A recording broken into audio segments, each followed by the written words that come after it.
In the soft hush of a summer morning, where the air hummed with nascent life, a basket came into view. It was a simple thing, yet possessed of a quiet charm, woven from sturdy, sun-browned willow. Its form was rounded and inviting, draped in the cheerful hues of a green and yellow pattern that spoke of sunshine and fresh growth. Carried by unseen hands, it seemed on a mission, a small vessel of intent. A tisket, a tasket, the rhythm whispered, not quite a tune, more a background hum to the day's unfolding story.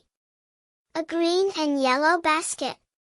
Within, perhaps, lay secrets or simple provisions, but the true treasure being guarded was delicate, invisible, a letter, penned with care, filled with the warmth and longing of one heart reaching out to another, marked, "To my love."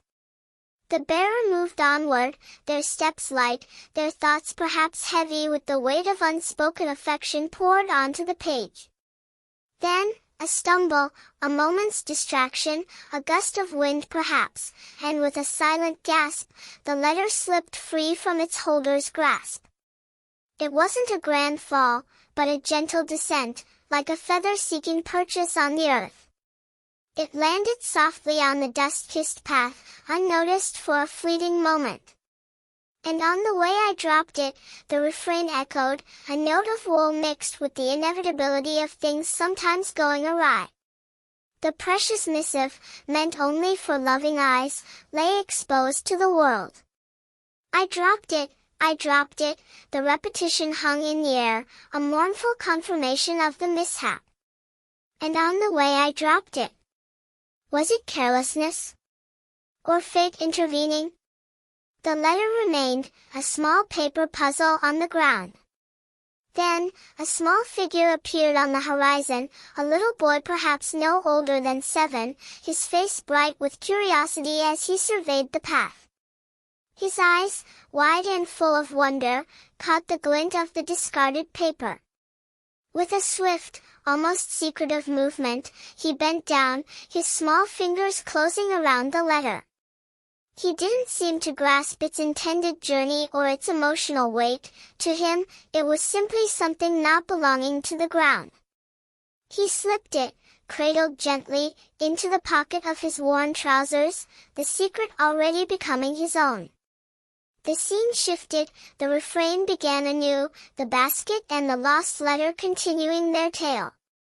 A tisket, a tasket, the rhythm returned, steady and familiar. A green and yellow basket. The bearer, perhaps the same, perhaps another touched by the day, continued their way, the absence of the letter a small, nagging void. I wrote a letter to my love, the purpose was clear, the sentiment strong, even now. And on the way I dropped it, the familiar mishap occurred once more. The letter, a fragile whisper of feeling, found itself once again untethered, lying alone on the path. This time, different eyes fell upon it. A little girl, her steps lighter, her gaze perhaps more searching, noticed the stray piece of paper. It seemed out of place, like a forgotten note in a symphony. She approached it, her face a mixture of cautious wonder and the innocent recognition of something valuable even in its lost state. Without hesitation, she picked it up, her fingers delicately cradling it. Then, with a sense of quiet importance, she placed it carefully within the fold of her skirt pocket, making it hers. A little girl picked it up and put it in her pocket. The story ended there, the letter's fate unknown, perhaps a new message waiting to be discovered, a small piece of someone's heartfelt expression now held gently in the keeping of a child.